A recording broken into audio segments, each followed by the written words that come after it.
সকাল ৮টা থেকে বিকেল ৪টা পর্যন্ত ৮ ঘন্টাকে ধরা হয় দেশের গার্মেন্টস সেক্টরের ওয়ার্কিং আওয়ার হিসেবে।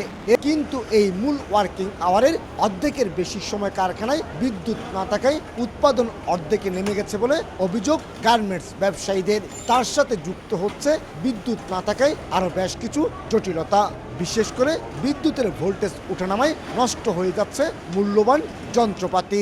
বিদ্যুৎ আসা যাওয়ার কারণে সর্বপ্রথম আমাদের সবচেয়ে বেশি ক্ষতি হচ্ছে আমাদের যে অটোমেশনগুলো যেগুলো করা আছে, আমাদের মেশিনারি পার্টসগুলো কিন্তু নষ্ট হয়ে যাচ্ছে।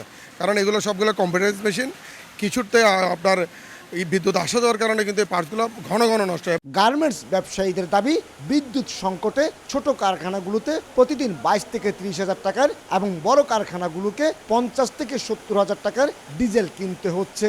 দেশের প্রায় 4,500 গার্মেন্টস কারখানায় এ খাতে প্রতিদিন বাড়তি খরচ হচ্ছে 15 থেকে 20 কোটি টাকা।